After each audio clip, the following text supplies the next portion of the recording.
Welcome to the Salmon Runs YouTube. Enjoy the video. You're starting now? Make sure the Zebronics headphones have at least a half charge so the reset completes uninterrupted.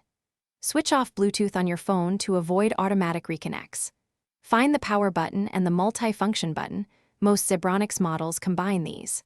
Once found, press and hold the power/MFB for about 8 to 10 seconds until the LED flashes red and blue or goes off briefly. This begins the factory reset sequence and clears active pairings so the next steps work cleanly. Continue with the exact sequence.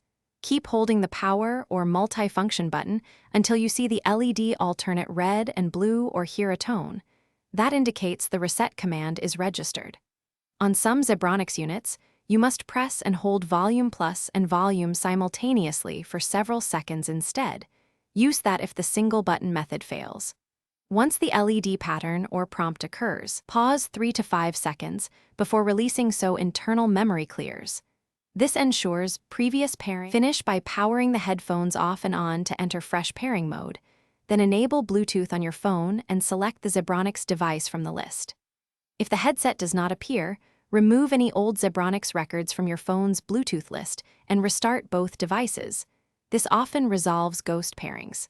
If you never saw the LED change or hear a reset prompt, perform the reset sequence one more time. Key troubleshooting tip: low battery or brief button hold are the most common causes of failed resets. Thanks for watching. Consider subscribing if we helped you.